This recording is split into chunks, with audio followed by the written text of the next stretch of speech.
mucha indignación, pero sobre todo mucha tristeza. Después de la primera marcha, del primero de lo que se habla, después del primer coletazo político que fue el desplazamiento de Ollanarte, el fiscal que tuvo en sus manos la causa apenas desaparecen esta chica. Después de esto, bueno, hablemos de toda la cuestión política. Justo veníamos hablando mínimamente antes de arrancar de lo diferente que ha tenido, bueno, las presentamos primero, Liliana Montero con nosotros, y Betiana Cabrera Fasolis, de Libres del Sur, referente, y ella legisladora del Frente Cívico. Digo, a diferencia de otros casos, no hubo señales previas, al menos de manera directa, de esta expareja, pero sí me parece que el cuestionamiento fuerte que hubo hacia el accionar del fiscal y de los resortes que tiene el Estado para que una vez que eso se denuncie no sea subestimada una denuncia, me parece que allí es donde hay que apuntar, no sé si para evitarlo, pero al menos para que la actuación del Estado a través de sus organismos sea mucho más rápida. No sé qué primera reflexión quieren hacer. Sí, yo por ahí lo primero que me parecía como importante resaltar, porque inclusive esta mañana lo escuchábamos al ministro Pacerini, de quien, digamos, porque de Desarrollo Social depende la Dirección de Violencia Familiar. Bueno, y él planteaba esto de que, bueno, la gran mayoría de estas víctimas del 2014, que son 11, en total ya contabilizamos 11, la gran mayoría no había realizado la denuncia y también se ponían un manto de dudas sobre si era un feminicidio o no era un feminicidio. A mí en realidad lo que me parece muy importante resaltar es primero, es un feminicidio por más que no haya habido denuncias previas, ni en este caso ni en todos los otros, que ese es un argumento que lo único que hace es seguir culpabilizando a las víctimas, que como en el caso Melina, que todavía la están buscando en Buenos Aires, es como que empezamos a indagar sobre sus hábitos de vida. Una dialéctica muy técnica, ¿no? La escuchaba la fiscal de Flores decir que como no está específicamente tal cual, pero no se lo llama feminicidio técnicamente, pero no es así, digamos, pero inclusive técnicamente no es así, y aparte estos términos ya han sido reconocidos por la Real Academia, digamos, no son, digamos, solamente algo que ha impuesto todo el movimiento feminista de Latinoamérica, sino porque en realidad el mensaje que se dio con ese crimen fue: mujer que se anime a pelear por una cuota alimentaria, mujer que se anime a pelear porque se hagan responsable de la paternidad de un hijo, es mujer que le puede suceder esto. Esa es la violencia y ese es el mecanismo intrínseco que tiene este crimen. Por eso es un feminicidio, ¿no?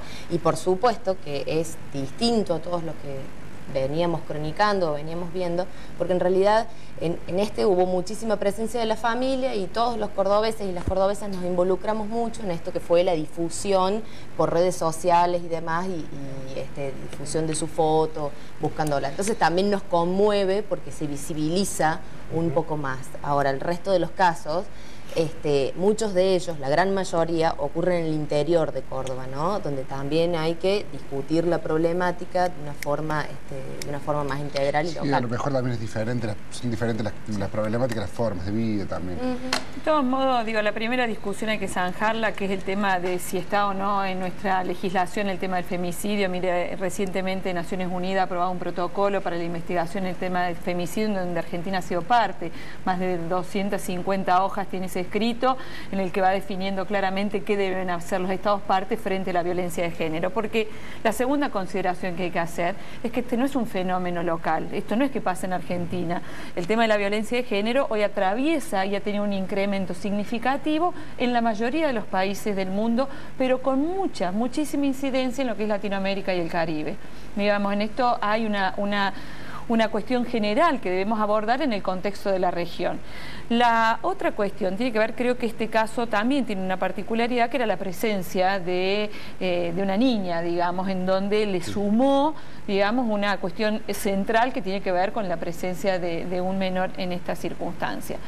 Lo cierto es, digo, entrar en tecnicismos me parece que no lleva a ningún lado. Tenemos una problemática, pongámosles el nombre que querramos, queremos poner violencia de género, violencia familiar, femicidio, lo que sea. Lo cierto es que estamos atravesados hoy con 11 casos, como bien decía recién Betiana, y con un 25 casos terminados el año pasado, creo que se fue 25-27 lo del año pasado, por lo cual estamos frente a una problemática. El tema es, ¿qué hacemos con la problemática? ¿Sí? Porque esta es la discusión que nos debemos dar, porque si no nos quedamos pero, Liliana, en el caso puntual. Ha habido avances, o sea, en los últimos años, o sea, desde el punto de vista legislativo, simbólico y también de la toma de... Digo, la presencia de la fiscal de Flores como una fiscal especializada. Hoy muchos juzgados en el interior tienen competencia múltiple, dentro de esas competencias tienen la competencia de violencia de género. Sin duda que se ha avanzado. Ahora, también hay otro dato que no es menor. Sigue pasando. También hay otro dato que no es menor. Primero hay dos andariveles, Chelo. Un andarivel que es el del Estado, ¿sí? ¿Qué hace el Estado con esta problemática y cómo interviene? Y en esto hay un dato que no es menor. Las políticas o los presupuestos destinados a las políticas de prevención se subejecutan desde hace muchos años esta parte. Entonces, todo lo que tiene que ver con el trabajo de prevención que hay que hacer, no solamente... Y acá viene una discrepancia en la mayoría de las políticas que se destinan a las cuestiones de género, no sobre la mujer, para que la mujer denuncie, para que esto sí está de algún modo hecho. Lo que hay que trabajar es sobre el varón. Digo, muchos países han tenido muchísimo éxito en políticas preventivas que se trabajan con los sindicatos, que se trabajan en las fábricas, que se trabajan, porque esta es una problemática de todos, digamos, de la mujer que la sufre y del varón que la ejecuta. Sí, después hay otro andarivel que es el social. Ese es otro andarivel. ¿Qué nos pasa como sociedad? Está bien, y que no es menor, porque obviamente dentro que no es menor. De ese andarivel social, y yo le agregaría el andarivel judicial político. Tengo en mi mente en el momento en que estas chicas desaparecen, van y rápidamente informan a la policía, rápidamente informan a la justicia. La justicia toma la decisión y dice, no tenemos quien demoró el primer allanamiento, demoró mucho el primer allanamiento, que es lo primero que dice, bueno, a lo mejor en ese momento, en ese instante, se las podría haber encontrado con vida o no. Digo, ¿cómo actuar rápidamente? Porque no estamos hablando de cuestiones comunes. Sí. Digo, no el vicio de allanarte lo desplaza. El tipo dice, y pensé que era como todo, ¿viste? Sí, no, también porque en parte como un gesto, me parece, de respeto hacia la familia, que está bastante dolida con el tema y que no lo quiere ahollanarte en la causa.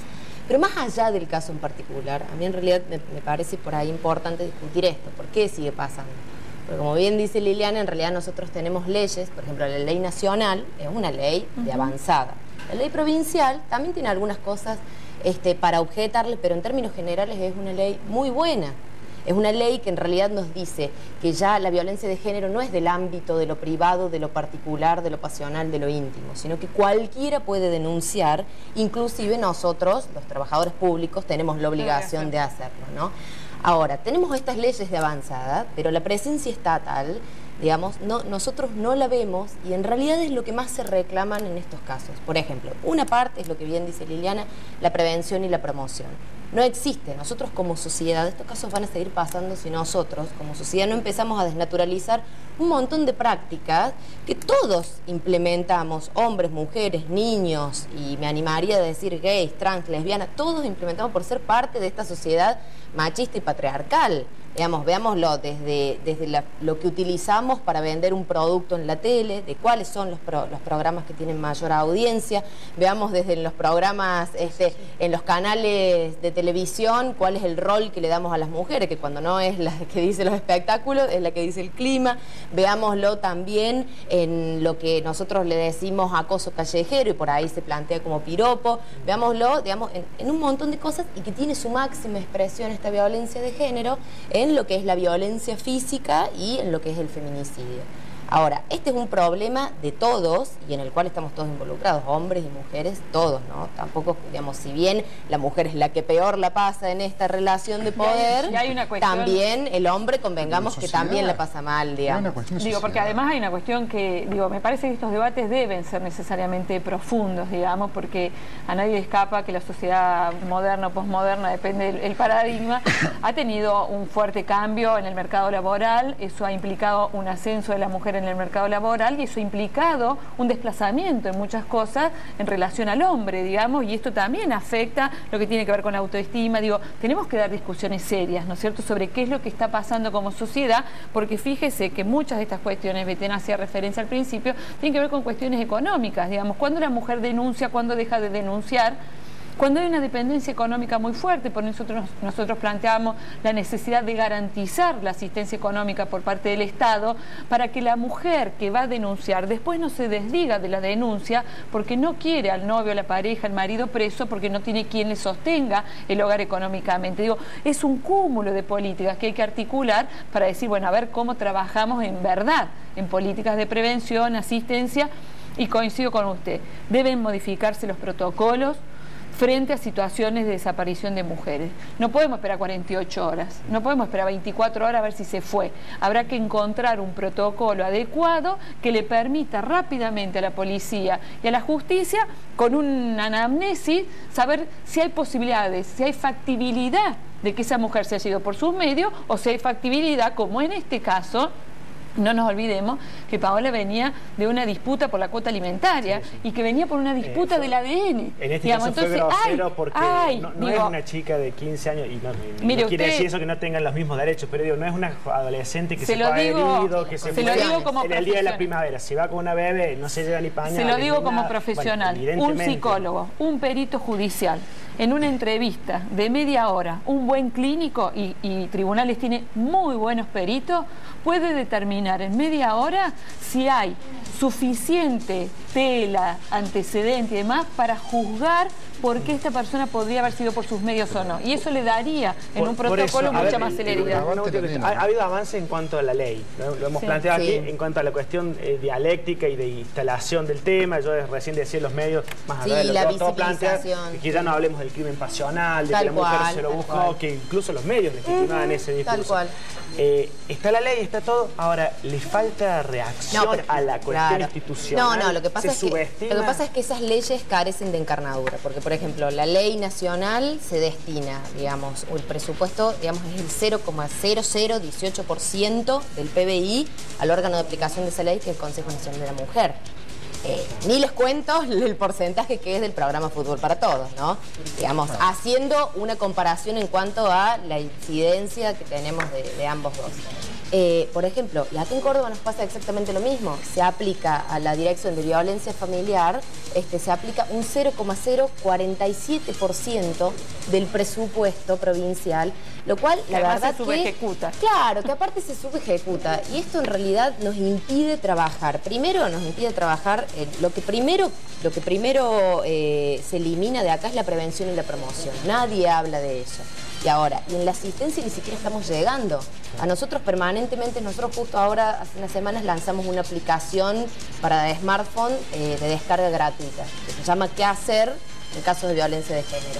Y la verdad que a nosotros eso nos permitió contactarnos con muchos equipos de salud, con muchos equipos de docentes y demás, y nos decían, pero en realidad eso nadie viene y lo dice, nadie nos viene y nos da. La única presencia estatal que tenemos es un número de teléfono para llamar. Yo creo que no sabe ni siquiera la policía cómo actuar. Ustedes han dado en la tecla de la cuestión más importante, porque el cambio cultural del que hablamos, el cambio de fondo, seguramente no se va a hacer ni en 2 ni en 3 años, va a llevar mucho tiempo. Sí.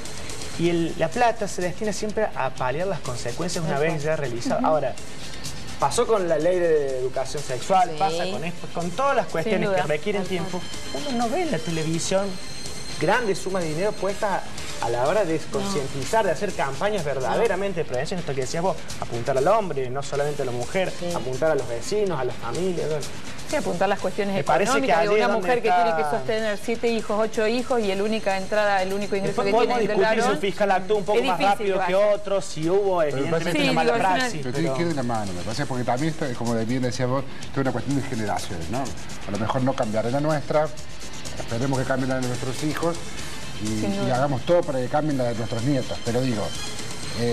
me parece que tiene que ir de la mano lo otro, mientras tanto. Pero eso tiene que ser una iniciativa del Estado, digamos, porque no hay mejor escenario para estas cosas que el Estado. Entonces, la presencia tiene que ser tanto del Ministerio de Educación. Acá no puede haber educación hace una cosa, la justicia hace otra, la policía hace otra. Si no entendemos que se acabó el esquema de un Estado partido, digamos, en donde cada ministerio es un kiosco y no entendemos que hay cuestiones que son transversales y que deben ser abordadas transversalmente por educación, por salud, por desarrollo social, porque fíjese, en esta temática de violencia de género intervienen todos. No puede haber una Secretaría de la Mujer como si tratáramos cuestiones que son solamente de un círculo del Estado así. O sea, los problemas de juventud, de mujer, de niñez, son transversales y tenemos que cambiar la lógica de funcionamiento del Estado también.